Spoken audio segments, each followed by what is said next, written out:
Voyons ensemble comment remplacer un débitmètre d'air massique de type boîtier. Notre véhicule aujourd'hui est un Yukon Denali de GMC équipé d'un moteur de 6,2 litres. Comme on peut le voir, le vieux débitmètre d'air massique ici est un modèle complet de type boîtier et on a le débitmètre d'air massique neuf juste ici. Il n'est pas réusiné. Ce débitmètre d'air est entièrement neuf et est tout indiqué comme pièce de rechange de première qualité pour remplacer les débitmètres d'air d'origine. Il est conçu pour transmettre au module de commande du moteur les paramètres de débit d'air appropriés pour que les gaz d'échappement se consument le plus proprement possible et que le moteur tourne rondement. Comme nos débitmètres d'air massique sont 100% neufs, jamais réusinés, ils offrent toujours une grande exactitude et ne sont jamais contaminés par des débris, un problème fréquent sur les débitmètres d'air réusinés. Nos débitmètres d'air sont soumis à toute une variété d'essais dans des conditions extrêmes pour leur assurer une performance maximale. Ce débitmètre d'air massique répond aux plus récentes spécifications de GM, assurant ainsi une mesure précise du volume d'air aspiré dans le moteur afin de déterminer le rapport air-carburant le plus efficace pour optimiser la performance du moteur ainsi que l'économie de carburant, ce qui est le but que nous visons tous. Maintenant, vous allez constater qu'il est vraiment simple d'accéder au débitmètre d'air massique sur ce camion. D'abord, on pince simplement l'ergot ici pour dégager le connecteur électrique et le mettre à l'écart.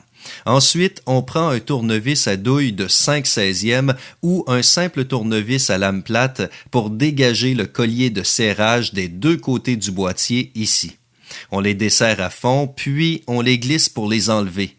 Il faut aussi transférer cet anneau de caoutchouc sur le débitmètre d'air neuf car c'est ce qui assure l'étanchéité entre lui et le boîtier du filtre à air. Comme vous le voyez, c'est tout simple, on est déjà prêt à installer le débitmètre d'air massique neuf, donc on transfère la pièce de caoutchouc sur celui-ci. En fait, dans ce cas-ci, il est plus facile d'installer d'abord l'anneau de caoutchouc sur le boîtier du filtre à air.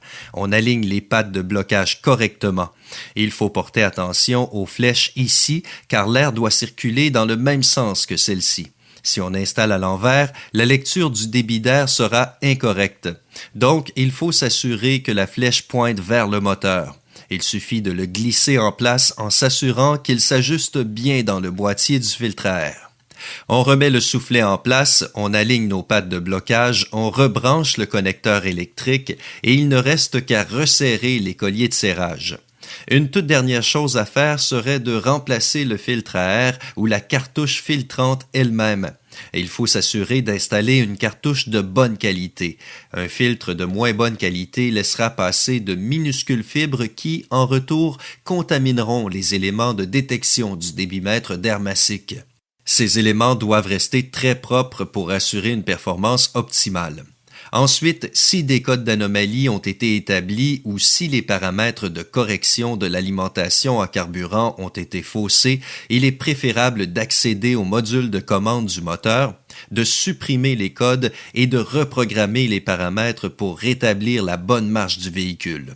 À nouveau, l'utilisation d'un débitmètre d'air neuf assure une performance optimale, mais bien souvent, les gens se contentent de les nettoyer, ce qui rétablit de 80 à 90% leur bon fonctionnement pour un certain temps, mais rien n'égale un débitmètre d'air neuf.